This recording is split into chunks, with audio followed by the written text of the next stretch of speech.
Hi friends, welcome to my cooking channel cook and taste with Ujwala. ಇವತ್ತು ಸಿಂಪಲ್ಲಾಗಿ ಟೇಸ್ಟಿಯಾಗಿ snacks recipe ಅಂತಲೂ ಹೇಳ್ಬೋದು. ಇದನ್ನು ಚುರುಮುರಿ ಚೂಡೋನ ಹೇಗೆ ಮಾಡೋದು ಅಂತ ನೋಡೋಣ. 1 kg ಆಗುವಷ್ಟು ಚುರುಮುರಿನ ತೊಗೊಂಡಿದ್ದೇನೆ. ಕಾದಿರೋ ಎಣ್ಣೆಗೆ ಸಣ್ಣಗೆ ಹೆಚ್ಚಿರುವಂತಹ ಒಣ ಕೊಬ್ಬರಿನ ಹಾಕಿ ಫ್ರೈ ಮಾಡ್ಕೊಳ್ಳಿ. ಗೋಲ್ಡನ್ ಬ್ರೌನ್ ಆದರೆ ಸಾಕು, ತುಂಬ ಜಾಸ್ತಿ ಫ್ರೈ ಮಾಡ್ಕೋಬೇಡಿ. ಅದೇ ಕಾದಿರೋ ಎಣ್ಣೆಗೆ 1 ಕಪ್ ಆಗುವಷ್ಟು ಪುಟಾಣಿನ ಹಾಕಿ ಫ್ರೈ ಮಾಡ್ಕೊತಾ ಇದ್ದೀನಿ. ಈ ಚುರುಮುರಿ ಚುಡುವನ್ನ ನಾವು 8ರಿಂದ 10 ದಿವಸದವರೆಗೂ ಸ್ಟೋರ್ ಮಾಡಿಕೊಂಡು ಇಟ್ಕೋಬಹುದು. ನಾವು ಜರ್ನಿ ಅಥವಾ ಎಲ್ಲಾದರೂ ಟೂರ್ ಪಿಕ್ನಿಕ್ ಹೋದರೂ ಕೂಡ ತುಂಬ ಯೂಸ್ ಆಗುತ್ತೆ ಸ್ನ್ಯಾಕ್ಸ್ ಥರ. ಉತ್ತರ ಕರ್ನಾಟಕದ ಮದುವೆ ಫಂಕ್ಷನ್ಗಳಲ್ಲಂತೂ ಕಂಪಲ್ಸರಿಯಾಗಿ ಮಾಡ್ತಾರೆ ನೋಡಿ. ಅದೇ ರೀತಿ ಶೇಂಗಾ ಮತ್ತು ಕರಿಬೇವನ್ನ ಸಪ್ರೇಟಾಗಿ ಫ್ರೈ ಮಾಡ್ಕೊಳ್ಳಿ. 2ರಿಂದ 3 ಜಜ್ಜಿದಂಥ ಬೆಳ್ಳುಳ್ಳಿನ ಫ್ರೈ ಮಾಡ್ಕೊಳ್ಳಿ.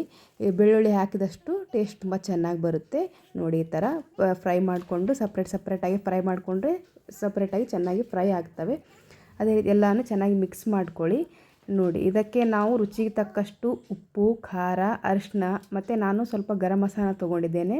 ಗರಂ ಮಸಾಲಾನ ಇಷ್ಟಪಡದೇ ಇರೋರು ಸ್ಕಿಪ್ ಕೂಡ ಮಾಡ್ಕೋಬಹುದು. ಅದೇ ಉಳಿದಿರುವಂತಹ ಬಿಸಿ ಎಣ್ಣೆಗೆ ಉಪ್ಪು, ಖಾರ ಮತ್ತು ಮಸಾಲನೆಲ್ಲ ಹಾಕಿ ಮಿಕ್ಸ್ ಮಾಡಿಕೊಂಡು ಚುರುಮುರಿಗೆ ಹಾಕ್ತಾಯಿದ್ದೇನೆ ನೋಡಿ. ಈ ಥರ ಹಾಕಿ ಚೆನ್ನಾಗಿ ಮಿಕ್ಸ್ ಮಾಡ್ಕೊಳ್ಳಿ. ಕೈಯಿಂದ ಮಿಕ್ಸ್ ಮಾಡಿಕೊಂಡ್ರೆ ಉಪ್ಪು, ಖಾರ ಎಲ್ಲ ಚೆನ್ನಾಗಿ ಎಲ್ಲ ಕಡೆ ಚೆನ್ನಾಗಿ ಅಪ್ಲೈ ಆಗುತ್ತೆ ನೋಡಿ. 2 ಸ್ಪೂನ್ ಆಗುವಷ್ಟು ಸಕ್ಕರೆ ಪುಡಿನ ತೊಗೊಂಡಿದ್ದೇನೆ.